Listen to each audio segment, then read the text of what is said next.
Hello, Ameera. Hi, Esther. I'm super excited to be having this interview with you, and I love your space. There is one thing I observed when I walked into the nail bar is how soothing and how welcoming the music is. Very intentional and curated space. So I'm really Mhm. glad to hear that that's your experience. You've done such a phenomenal work in the beauty industry. You're not just a founder, you're a teacher. What was the moment for you? How did you know this was what you wanted to do with your life? Um, Thank you. First of all, thank you, Esther. I think, with the nail bar, I didn't know that this would be my path. Mm. It really did start off from a not so nice place, Wow. in the sense that I had lost a very close relative, Wow. and I was struggling with the grief. I was only 18 at the Wow. time. But then I got into the wellness space because I started going for like spa sessions, and Mm-hmm. I just indulged in a lot of self care at the time. And I started to feel better. So in those pockets of time where I had massages or facials or, anything therapeutic, I felt the weight of the grief a lot less. Wow. And it made me feel like, what is this thing? What is the connection to wellness and then, grief and healing and, your skin and your health and all of that? So that prompted me into researching, joining a course, Wow. and just getting fully involved in that. And at the time, I didn't think I would make a business of it. That was just me Wow. trying to understand and navigate grief. Mm-hmm. So when I moved back to Nigeria after NYC, I decided, you know what, I don't really see myself in the 9 to 5 space. And I already have this qualification, so what should I do? And that's pretty much how the nail bar came about. Wow. So yeah, it didn't really start from a soothing, relaxing place. Yes. But yes, Wow. here we are. It's beautiful to see how something that could be as painful as losing someone unfold into something that is now empowering people. Why did you choose nails? So with beauty school, you learn everything, right? And then as you go up the ranking, you can then choose to specialize in specific things. So at that point, I was doing my market research, and there were no nail spas in Abuja. There were a few day spas, maybe one or two in the central areas. And I thought, okay, if I'm going to go into the market, what's the best way to do this? The gap was that there were no nail spas. All the spas that I had seen, say in a full room like this, would only have one little corner, literally just a little box somewhere with one table and chair. And that's what they would refer to as their nail section. So it was very underrepresented. And I thought, okay, this is a great way to start. And so it started as the nail bar, and I think we've sort of struggled to shake that off a bit because we're now a full day spa, but a lot of people don't know that because the focus is on nails. But yes, that's what informed that decision. In building a beauty brand in Africa, what has surprised you the most? I think it's the willingness to learn and to adapt. Because at the time I started, 15 years ago? What? Yes. Wow. Yeah, I registered nail bar in 2010. So at that time, there weren't that many people, doing the beauty thing professionally. So it was seen as like, most spas were seen like as a bored housewife hobby. You have a well-to-do husband who sets up something for you to while away time. People weren't getting qualifications. They weren't going to school specifically for this. And I remember one feature that I had in the early days on Bella Niger. I gave like my tips on skincare, I think. And someone left a comment like, oh, but why would we want your tips? It's not like you're Rita Dominic or anything. Wow. And my response was, what makes Rita Dominic, no offense to her, qualified to talk about skincare? Yes. This is my actual profession. But now you can see that there's a shift. There are actually beauty schools. Yes. There are qualified estheticians. There are conversations. There are beauty communities. True. None of this existed at the time. True. So you can see the shift from like, it's going with skincare recommendations from a celebrity that you see versus a qualified professional in the skincare space. True. And you know, there's a lot more reverence and regard to it now. It's now seen as a profession as opposed to a hobby. Yeah. What does African beauty mean to you? So African beauty to me is authentic.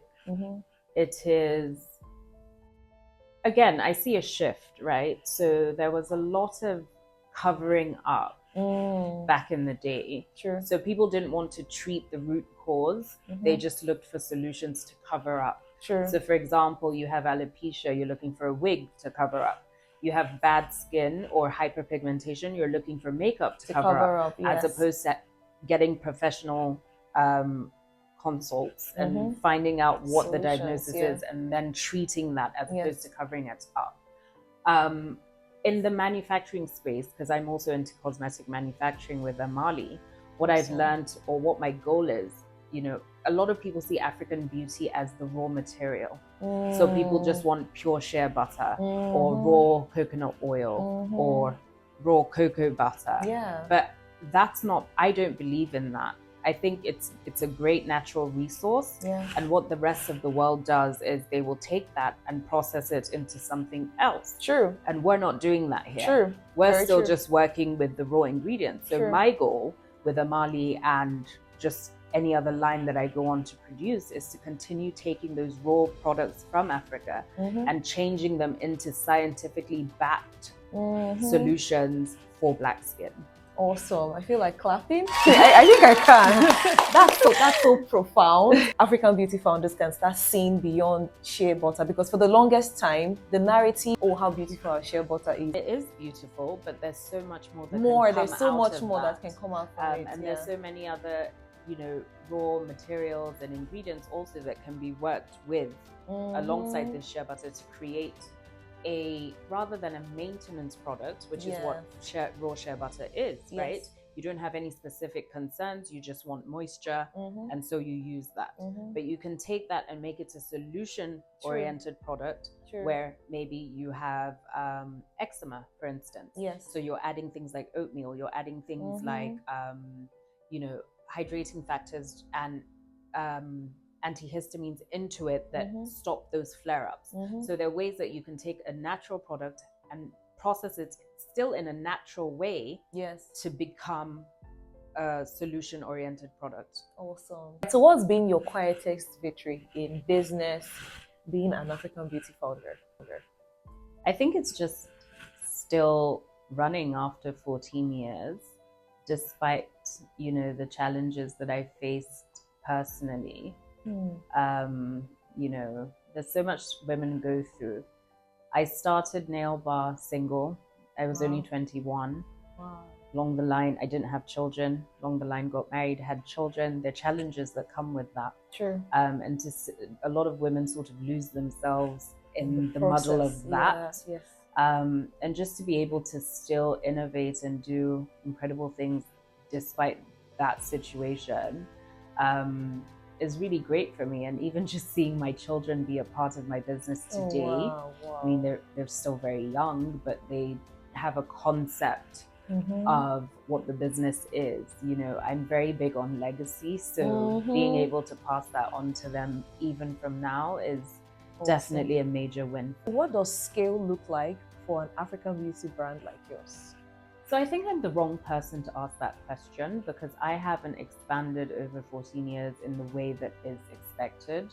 I didn't go and open multiple branches of the Nail Bar because that just didn't work for me at the time. I felt like the demand I was getting was for a nail bar experience from people who aren't physically in Abuja. And I thought, how can I give that experience in a bottle?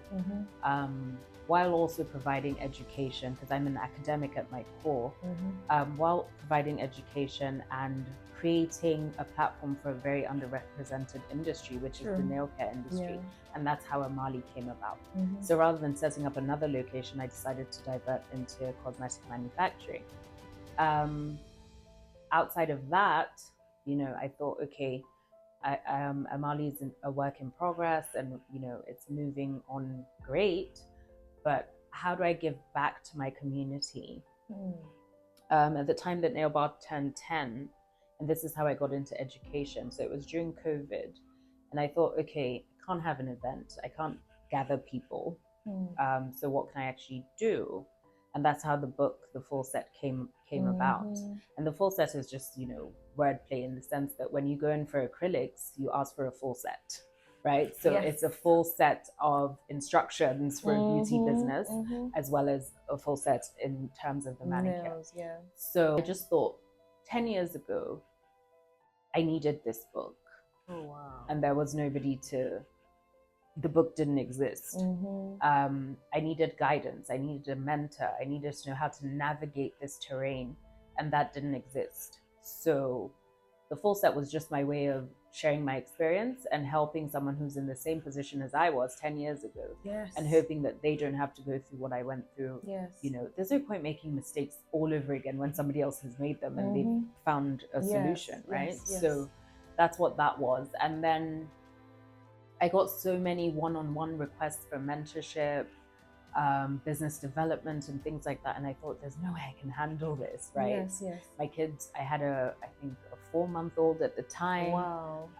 So it was just a lot. And that's how the online course came about, because I was like, okay, let me just pre-record everything, because there are specific questions that are repetitive. So if the course answers that question, then that one-on-one isn't really needed with me.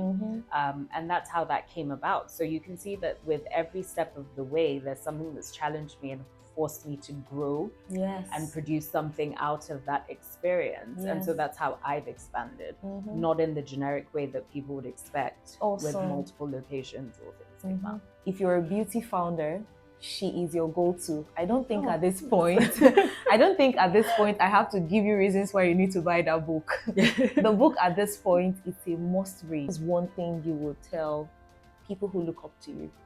People who are saying, oh, I want to be like her, or I want to get into the beauty industry as a founder. How do I navigate my way? You've been in the business for 15 years. That's a lot of stamina. Thank you. So I think, authenticity is key. Just being yourself.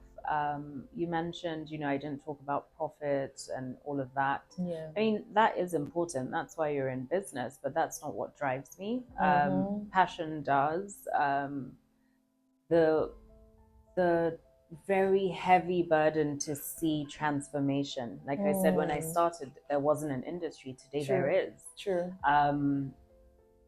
You have to be very clear on what your vision is and stick to it. Because I remember when I started, I just had the nail bar and I was retailing specific nail related products. And people were like, oh, why don't you have sell some clothes, some shoes and this and that? And I'm like, no, it's not a boutique. If that's what I wanted to do, I would do that. Exactly. But just being, because people only understand your vision on the basis of what their perception is. Exactly. So you have to be willing to bet on yourself and run the course. And also, there's just this huge copy and paste culture I find here.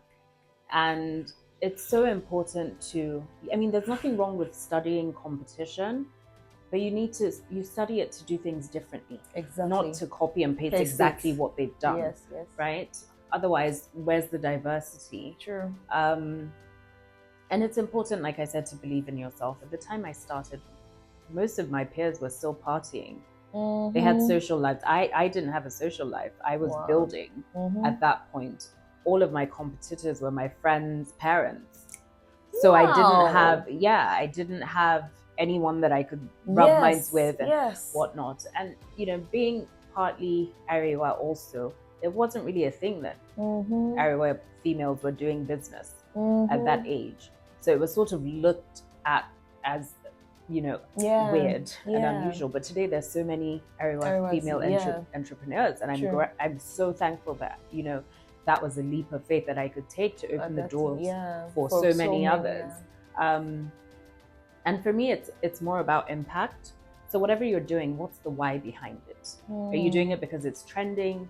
and this person is making money out of it? Or do you have like a core goal that you're trying to reach? Is there a group of people that you're trying to impact?